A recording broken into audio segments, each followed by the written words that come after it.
Alors, dans cette dernière partie, je vais voir comment utiliser l'aide de Windows. Alors, si on ne sait plus comment faire quelque chose, si on ne sait pas comment faire quelque chose, eh bien, on peut utiliser l'aide de Windows.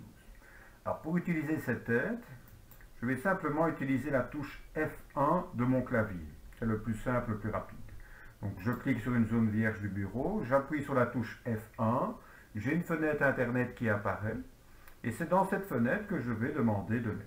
Imaginons, je ne sais plus comment créer un dossier. Eh bien, ce que je fais dans la petite case ici, je supprime ce qui est mentionné, et je tape tout simplement créer un dossier. Je fais Enter pour valider ou je clique sur la petite loupe ici. Et automatiquement, eh bien, j'ai une description qui m'indique comment créer un dossier. Tout simplement. Et alors, il faut y aller par mots-clés. Je veux savoir comment enregistrer un fichier. Eh bien, je tape enregistrer un fichier. Enter. Hop. Et j'ai directement l'aide qui apparaît. Je lis ce qui est mis. Si je ne comprends toujours pas, je peux utiliser d'autres rubriques d'aide ou peut-être une explication plus complète.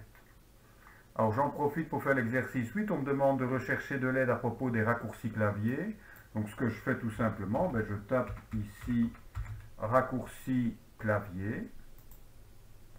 Et en cliquant sur raccourci clavier, je vais trouver ici une rubrique qui me parle des raccourcis clavier. Si je veux voir tous les raccourcis clavier, j'ai un petit lien. Je clique dessus. Voilà, et j'ai accès ici à tous les raccourcis clavier disponibles sous Windows. Donc la seule chose dont on a besoin, c'est d'une connexion Internet. Alors, oui, je referme l'onglet qui est apparu. Ensuite, on me demande de l'aide sur Windows Defender. Donc ici, je tape ce qui est demandé. Hop, je valide et j'ai l'explication de ce que c'est. Donc c'est un antivirus, c'est l'antivirus de Windows. Et une dernière chose, de l'aide à propos de la restauration du système. Je vais mettre restauration système Windows.